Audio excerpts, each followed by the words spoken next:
आहे.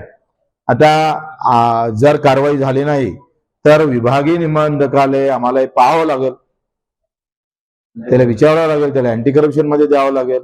कारण आणि तो अँटी करप्शन मध्ये सापडलेला आहे विभागीय निबंधक. तो एका मंत्र्याचा नातेवाईक आहे, तो नागपूरचाच रहिवासी आहे. आणि मग नातं गोतं सांभाळून जर आमचा अधिकारी काम करतं तर मग संविधान राहिलं कुठं, कायदा कुठं राहिला? गेला तो कायदा चुलीत, काही संबंध नाही आहे. आज बच्चू कडूवर ही तलवार उपसली, उद्या ती जनसामान्यावरच चालेल ना. मोगलाई अशीच वाढली आणि छत्रपतीने ते तलवार थांबवली.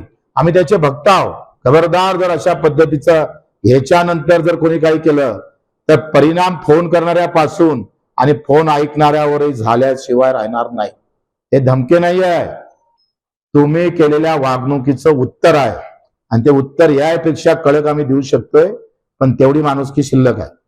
कोणाला प्रश्न विचारून तर विचारा. ते सांगणं आता त्यांचे कॉल रेकॉर्ड घेतल्याशिवाय तुम्हाला सांगा, सबूत पुराव्याशिवाय बोलणं आम्हाला जमत नाही. पुरावा आल्याबरोबर तुम्हाला लगेच नंबर गिंबर सहित, चेहऱ्यासहित, फोटो सहित